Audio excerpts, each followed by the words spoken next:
Hi hello नमस्कार सर्वांचे स्वागत आहे आपल्या सुनाईना द सुपर मॉम या यूट्यूब चॅनलवर। तर कसे आहात, मजेत आहात ना? आणि आम्ही खूप छान। आजचा दिवस तुम्हाला आनंदाचा जावो, तुमच्या मनातल्या सर्व इच्छा पूर्ण होत ह्याच तुम्हाला नवीन आणि मंगलमय दिनाच्या शुभेच्छा। तर आज आपण बनवणार आहोत उन्हाळी वाळवणाचा दुसरा पदार्थ जो सगळ्यांना आवडतो, अशा साबुदाणा बटाट्याच्या चकल्या। तर त्याच्यासाठी 1 किलो मी साबुदाणा घेतलेला आहे आणि तो छान मस्तपैकी स्वच्छ धुवून घ्यायचा। जेवढा व्यवस्थित आपण स्वच्छ धुवून घेतला ना तर तेवढं साबुदाणावरची जी खकस असते ती सगळी निघून जाते। स्वच्छ धुवून घेतल्यानंतर हा साबुदाणा त्याच्यामध्ये ना पाणी टाकायचं, पण साबुदाणामध्ये पण जास्त पाणी टाकायचं नाही। जोपर्यंत साबुदाणा हा त्याच्यामध्ये बुडेल इतकंच पाणी टाकायचं, जास्त पाणी टाकायचं नाही। आणि वरतून किमान आपल्याला फक्त पाणी दिसलं पाहिजे इतकंच पाणी पुरेसं असतं। जास्त साबुदाण्यामध्ये पाणी टाकायचं नाही, नाहीतर जास्त तो फुलला जातो मग। तर रात्रभर आहे ना हा साबुदाणा असाच भिजत घालायचा। तर 6 ते 7 तास छान मस्तपैकी साबुदाणा भिजत झाल्यानंतर दुसऱ्या दिवशी सकाळी मस्तपैकी याला 2 किलो बटाटे घेतलेले आहे मी। 1 किलो साबुदाण्याला 2 किलो बटाटे हे प्रॉपर प्रमाण आहे। आणि हे बटाटे छान मस्तपैकी शिजवून घ्यायचे। तर आता सकाळ झालेली आहे आणि साबुदाणा छान मस्तपैकी मोकळा झालेला आहे। तुम्हाला मी दाखवते कशा पद्धतीने साबुदाणा मोकळा झालेला आहे। एकदम मोकळा आणि प्रॉपर त्याच्यामध्ये म्हणजे भिजला गेलेला आहे तो।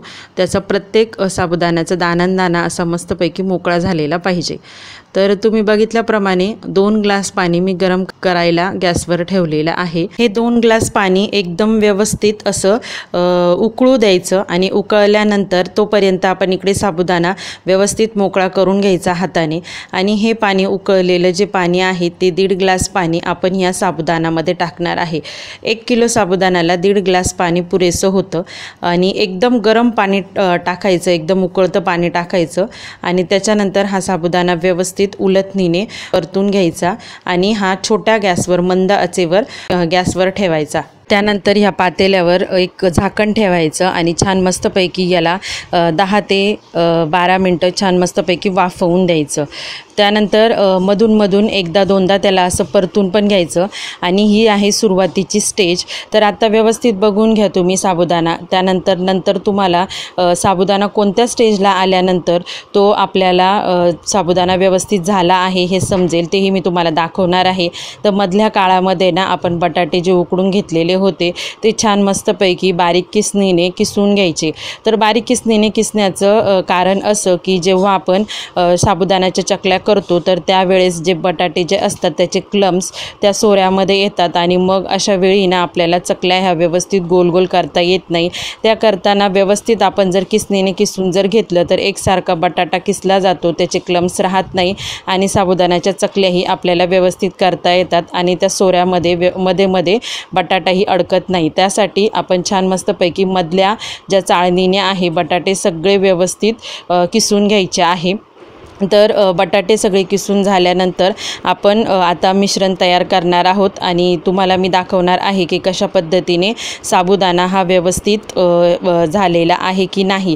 तर ते आपल्याला मध्ये चेक करायचं आहे, कारण काय होतं माहिती आहे का, जेव्हा आपण इकडे बटाट्याची किस करायला जातो तर त्यावेळी इकडे साबुदाणा बघणे गरजेचं असतं, कारण तो खाली पातेल्याला लागतो। तर पातेल्याला लागू नये याकरता त्याला अधूनमधून बघत राहायचं आणि खाली पातेल्याला लागू द्यायचं नाही। हवं असल्यास तुम्ही खाली तवा ठेवू शकता किंवा कढई ठेवू शकता जर तुमच्या पातेल्याचं बूड जाड नसेल तर आता माझं पातेल्याचं बूड जे आहे ते व्यवस्थित जाड आहे, त्याच्यामुळे जास्त साबुदाणा जो आहे तो खाली लागत नाही। आणि बघा असा काचेच्या सारखा साबुदाण्याला रंग येतो किंवा त्याचा कलर चेंज होतो। तर जेव्हा काचेच्या सारखा साबुदाणा चमकायला लागतो त्यावेळेस समजायचं का हा साबुदाणा व्यवस्थित शिजून झालेला आहे। आणि एकीकडे आपले सगळे बटाटेही हे करून झालेले आहे, किसणीमधून काढून झालेले आहे। तर याच्यामध्ये आपण आता काही जिन्नस घालणार आहोत। त्याच्यामध्ये सर्वप्रथम आपण घालणार आहोत लाल तिखट। तर लाल तिखट पण जास्त घालायचं नाही, मी इथे 2 चमचा बरोबर लाल तिखट घातलेला आहे, कारण आपल्याकडे लहान लेकरं पण खातात। त्यानंतर जिरे प्रमाणामध्ये घालायचे, कारण जिऱ्याची चव ही जेव्हा आपण चकली तळतो ना तर त्यावेळेस खूप सुंदर लागते। आणि चवीनुसार त्याच्यामध्ये मीठ घालायचं। तर हे सगळं जिन्नस जेव्हा टाकल्यानंतर मग त्याच्यामध्ये हा जो आपला काचेसारखा साबुदाणा असतो जो आपण उकडलेला आहे तो त्याच्यामध्ये टाकून छान मस्तपैकी एक जीव सगळं मिश्रण मिश्रण करायचं आणि मिश्रण एकजीव करण्यामध्ये कुठल्याही प्रकारची कसर ठेवायची नाही, नाहीतर मग कुठे तिखट किंवा कुठे जिरे जास्त होतात किंवा कुठे साबुदाणा कमी पडतो। त्याच्यामुळे व्यवस्थित मोठी टोकरी घेऊन त्याच्यामध्ये सगळं जे जिन्नस आहे ते व्यवस्थित एकजीव करायचं आणि छान मस्तपैकी त्याचा असा गोळा तयार करायचा किंवा लगदा तयार करायचा थोडक्यात आपण म्हणू शकतो। तर जेव्हा आपण त्याचा गोळा तयार करतो ना, तर सुरुवातीला साबुदाणा थोडासा आपल्याला चिकट वाटतो, पण जेव्हा तो बटाट्यामध्ये मिक्स होतो ना, तर तेव्हा त्याला एक प्रॉपर टेक्स्चर येतं आणि म्हणजे चकली करण्याजोगं जे त्याला चिकटपणा किंवा चिवटपणा पाहिजे असतो तो अगदी व्यवस्थित येतो आणि हाताला पण जास्त तो असा चिकट लागत नाही आणि प्रॉपर असं टेक्स्चर त्याचं तयार होतं। आता कसं टेक्स्चर तयार झालं ते तुम्हाला दाखवते। तर अशा पद्धतीने लालसर मस्तपैकी असा त्याचा गोळा तयार झालेला आहे। तर आता आपण साबुदाण्याच्या चकल्या तयार करणार आहोत। तर त्याच्यासाठी 4च्या आकाराची चकती घ्यायची आहे आणि थोडीशी जाडसर मधली चकती घ्यायची, जास्त बारीकही घ्यायची नाही, की जेणेकरून मग जेव्हा सुकतात ना तेव्हा त्या खूप अशा बारीक बारीक होतात आणि पटकन त्याचे तुकडे पण पडतात। तर आता ना मस्तपैकी आपण ह्या सोऱ्यामध्ये हाताला थोडंसं पाणी लावायचं, त्याच्यामुळे ना ते मिश्रण आपल्या हाताला पण आहे ना चिकटत नाही। जर तुम्हाला हाताने करायचं नसेल तर तुम्ही चमचाने पण करू शकतात। चमचाला थोडंसं पाणी लावायचं आणि आपण जे मिश्रण तयार केलेलं आहे त्याच्यातून थोडंसं मिश्रण घेऊन छान मस्तपैकी हे त्या सोऱ्यामध्ये टाकायचं आणि आपल्या सोऱ्याने छान मस्तपैकी गोल गोल अशा चकल्या करायच्या। तर जेव्हा आपण 2 किंवा 3 वेळेच मारायचे, जास्त वेळे पण द्यायचे नाही, जास्त मोठे वेळे झाले की मग त्याचे तुकडे वगैरे पडतात आणि शेवटचा जो वेळा आपला येतो तो असा थोडासा मध्ये दुमडून द्यायचा, की जेणेकरून ती चकली जी आहे ती पूर्ण उघडली जात नाही जेव्हा आपण तेलामध्ये तळतो तेव्हा। आणि ह्या चकल्यासुद्धा तेलामध्ये तळताना तेल हे बऱ्यापैकी गरम असावं लागतं। त्याच्यासाठी हा बाहेरची जी चकली आहे, बाहेरच्या चकलीचा जो राऊंड आहे तो व्यवस्थित आहे ना आतमध्ये दाबून द्यायचा, म्हणजे मग ती चकली जेव्हा आपण तळतो त्यावेळेस ती पूर्णपणे तुटत नाही। आणि एक 5 ते 6 तासांनी व्यवस्थित मस्तपैकी ह्या सगळ्या चकल्या आहे ना सुकल्या जातात। तर एक 5 ते 6 तासांनंतर एक बाजू त्याची पूर्णपणे सुकल्यानंतर ह्या चकल्या आहे ना व्यवस्थित उलथून द्यायच्या, म्हणजे खालची बाजू वरच्या साईडने करून द्यायची, म्हणजे मग त्या वरची, कारण खालची बाजू पण आहे ना बऱ्यापैकी ओलसर असते, मग वरती पण ऊन लागलं की छान मस्तपैकी चकल्या पूर्णपणे सुकून जातात आणि त्याच्यानंतर मग 1-2 दिवस आपल्याला कंपल्सरी त्याला ऊन दाखवावं लागतं। तर आता मी एक 5 ते 6 तासांनंतरच ह्या चकल्या सगळ्या उलट्या करत आहे, कारण एक बाजू त्याची व्यवस्थित सुकल्या गेलेली आहे आणि दुसऱ्या बाजूने मी चकल्या सुकवत आहे। तर त्यासाठी ज्या बाजू जिथे जास्त ऊन येईल तर तिथे मस्तपैकी या सगळ्या चकल्या मी आता ट्रान्सफर करत आहे। तर 4 ते 5 तासानंतर पुन्हा दुसऱ्या बाजूनेही छान मस्तपैकी चकल्या सुकलेल्या आहे आणि आता त्या चकल्या मी तुम्हाला आहे ना छान मस्तपैकी तळून दाखवणार आहे।